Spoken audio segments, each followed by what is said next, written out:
Olá, bom dia a todos. Sejam todos bem-vindos ao nosso Café com o Evangelho. Eu sou Leila Rocha de Oliveira. E Roberto Antônio de Oliveira. Nós somos do Centro de Estudos Espíritas Allan Kardec, da cidade de Olambra, interior de São Paulo, a cidade das Flores, Estância Turística das Flores. Nós estamos na primavera, a nossa cidade está florida. Hoje é dia 24 de setembro de 2020, como todas as manhãs, de segunda a sexta, às 10 horas da manhã, nós temos sempre um convidado super especial compartilhando conosco, junto com os nossos amigos que também vêm tomar o café, um chá, um suco. Já está começando a se tornar propício até um sorvete, mas o nosso Café com o Evangelho vai iniciando. Bom dia, Arnaldo. Mil beijos também para todos Bom dia, vocês. my friend. Paz a todos. Arnaldo, Eudócia, esse pessoal maravilhoso. É verdade. Mas, Roberto, o que nós vamos falar hoje sobre esse médium voador, Daniel Home? Quer fazer alguma recordação, Leila? Ele nasceu em 20 de março de 1833, quase chegando aí nos meados do século XIX, na cidade de Currie, perto de Edimburgo, na Escócia. Nós falamos tanta coisa sobre ele, sobre a sua infância, sobre os fenômenos paranormais, que desde o berço já se balançava sozinho. Foi morar com a tia o expulsou de casa porque não conseguia compreender aqueles fenômenos. Para ela, ele era um endemoniado. Endemoniado, mas as portas foram sempre se abrindo, porque ele tinha muita empatia.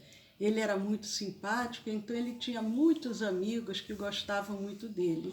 E ele foi pesquisado, como falamos ontem, pelo William Crookes durante bastante tempo. William Crookes, um homem muito sério, um cientista, pesquisador. Cientista, e ele corrobora todos aqueles fenômenos. Durante muitos anos, Daniel Home fazia aquelas sessões gratuitas, mas, lógico, tinham aqueles que os perseguiam, chamavam de canalha, ladrão, chamavam de tudo, hipócrita, Vocês imaginem, eu vou abrir aspas, né, o famoso Houdini, mágico, né? Defenestrava Douglas Home porque não entendia os fenômenos, né? E dizendo que poderia fazer tanto quanto, mas nunca demonstrou. E temos também o famoso escritor inglês Charles Dickens, que também foi na mesma linha do Houdini.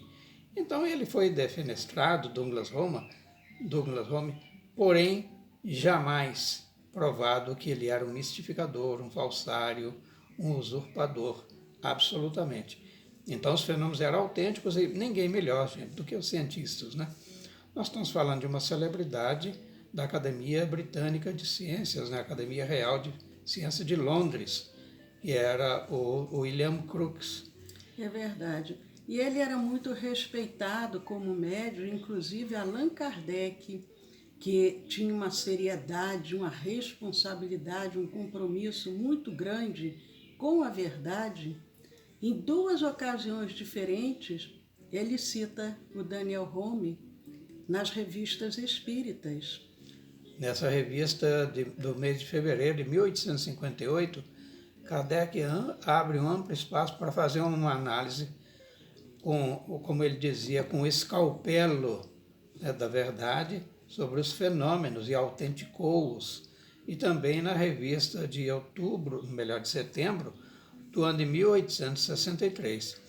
Então, esses dois momentos, Kardec, mas a gente fica perguntando a ele, mas o Douglas Home esteve com Kardec e vice-versa ou não?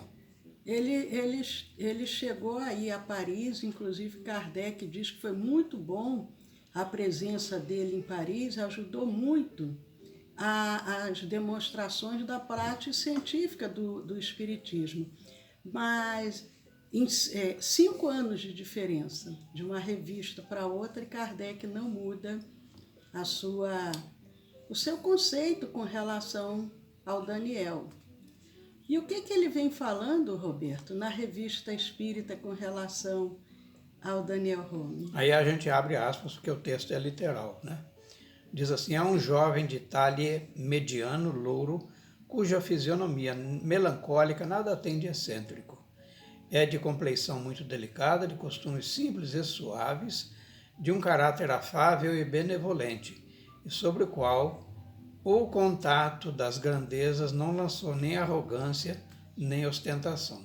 Então, Kardec faz um relato, né, sobre a sua aparência, a aparência do Daniel, aquela pessoa simples, delicada, costumes simples, porque ele convivia com pessoas de poder.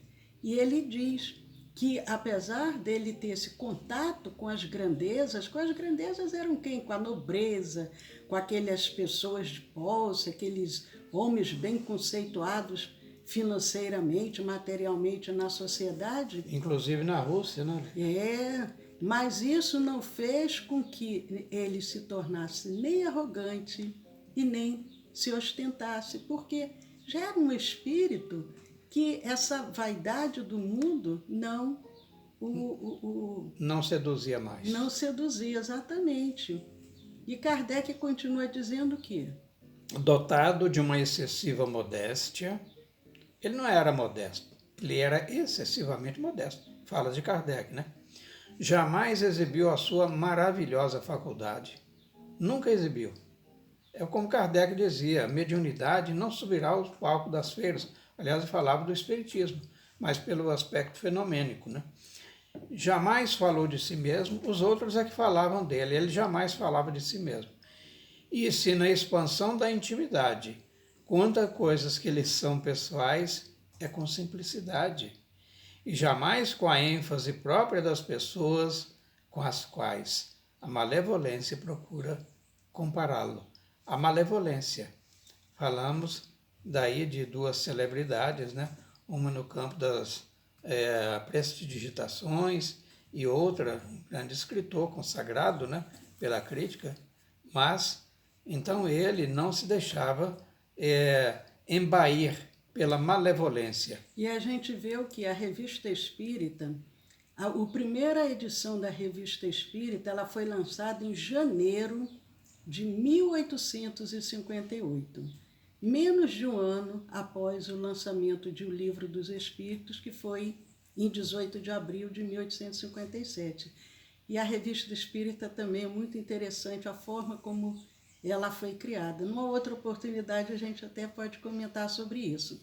Mas em fevereiro, logo na segunda publicação, Kardec já vem falando sobre o Daniel, porque ele havia já tomado conhecimento de toda essa vida de simplicidade, de uma pessoa correta, e que aquela malevolência que as pessoas levantavam contra ele, como nós comentamos, aquele poeta, o chamava de bola, de esterco, nada daquilo era real.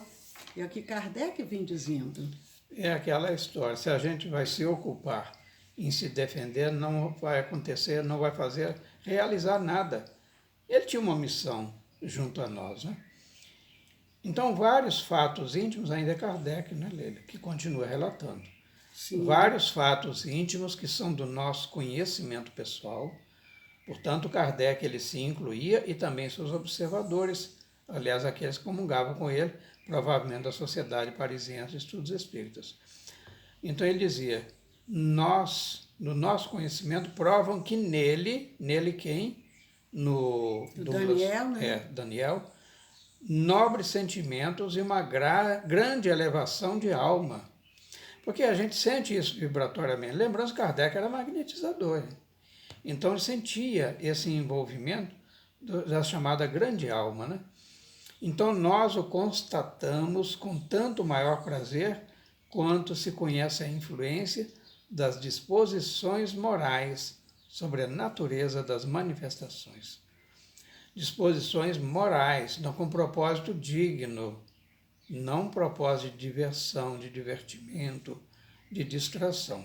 Porque como nós dissemos, o Daniel Home, ele sabia que aquilo era uma missão, ele estava aqui com esse objetivo, não era por acaso.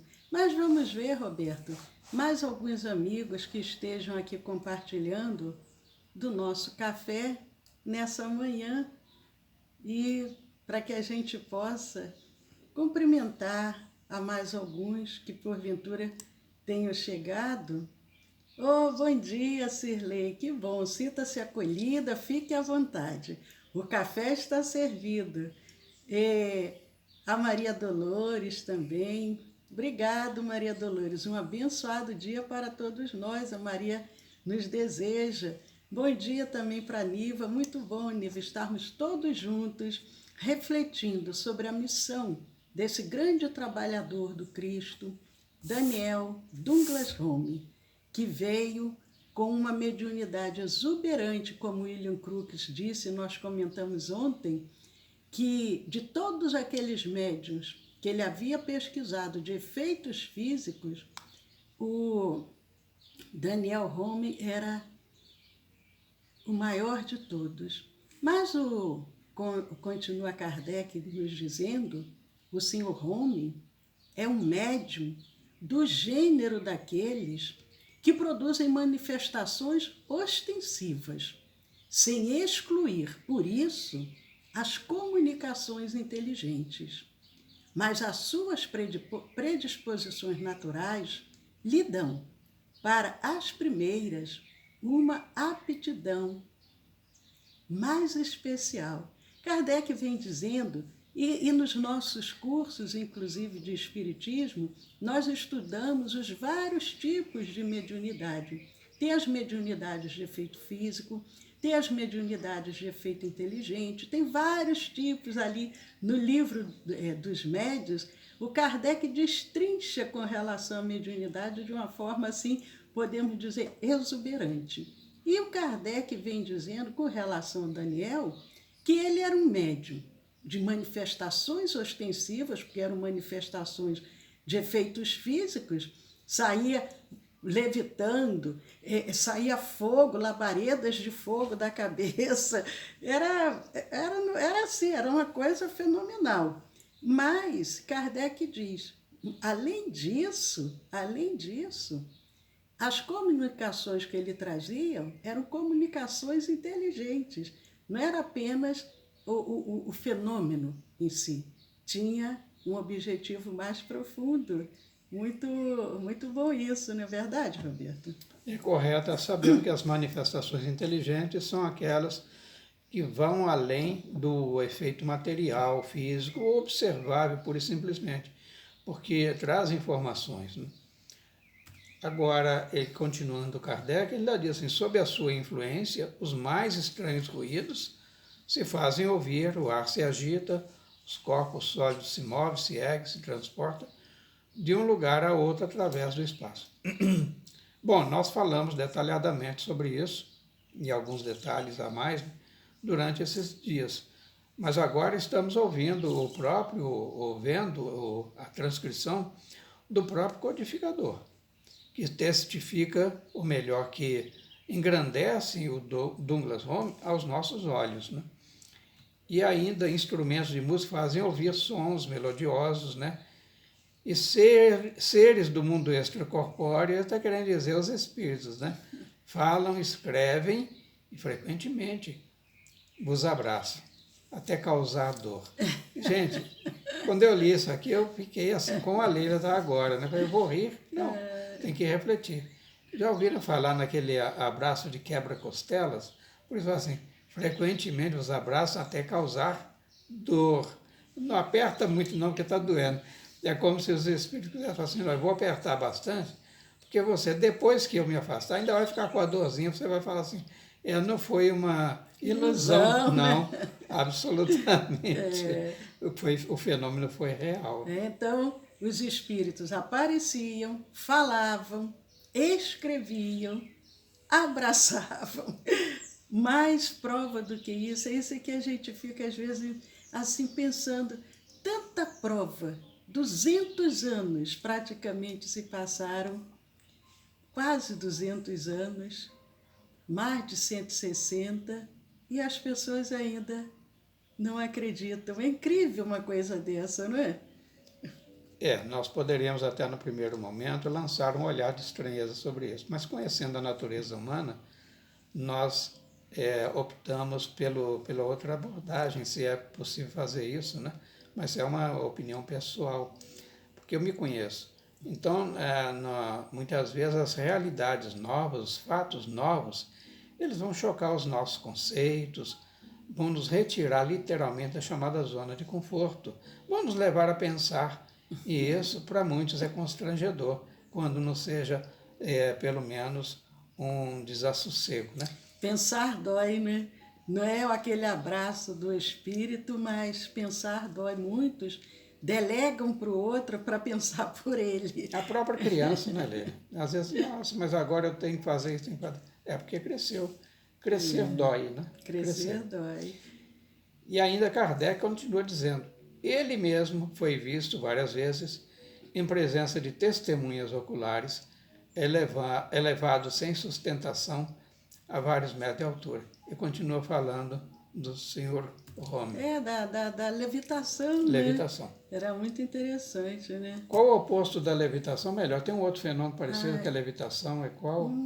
É quando é o espírito... E agora me fugiu a palavra. Porque alguns dizem até que Jesus levitou, né? Ele andou sobre as águas, não afundou. E Pedro também chegou a fazer um, até que duvidou. Aí quando ele duvida, ele afunda. Mas continua dizendo Kardec.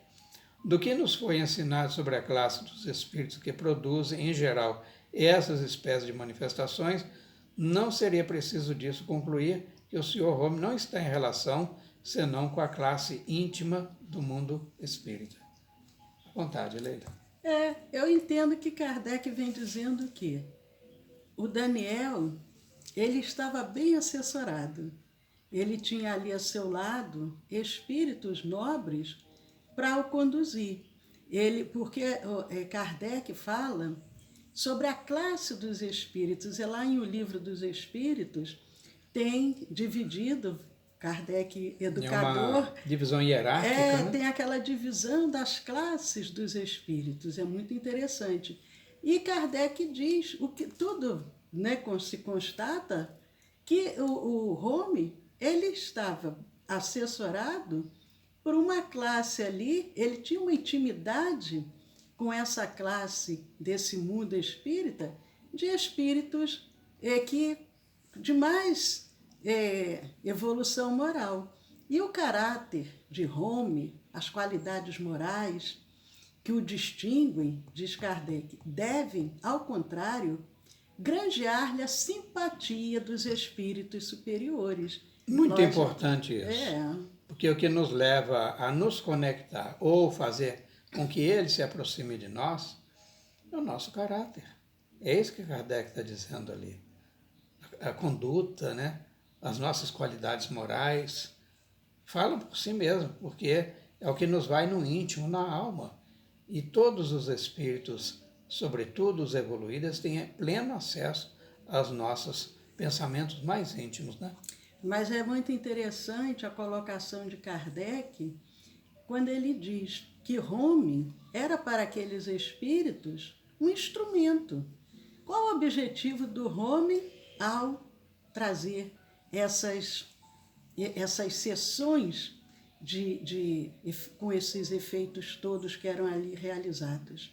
Kardec diz, Rome não era senão para esses últimos, para esses espíritos superiores, um instrumento destinado a quê? Abrir os olhos dos cegos, por meios enérgicos, porque era uma coisa impactante, sem estar, por isso, privado de comunicações de uma ordem mais elevada. Kardec diz, ele vinha, fazia as manifestações, despertava, era aquela coisa impactante, mas ele estava muito bem assessorado. Não impedia que ele trouxesse também comunicações de um teor elevado, que é aí que entra as comunicações inteligentes que Kardec fala com relação a Rome, os efeitos físicos, mas também efeitos inteligentes. Os efeitos inteligentes. É uma missão, continua Kardec, que ele aceitou.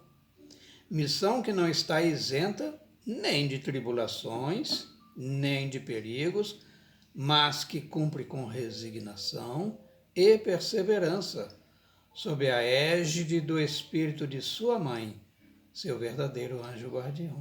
Égide quer dizer orientação, inspiração, direção, né?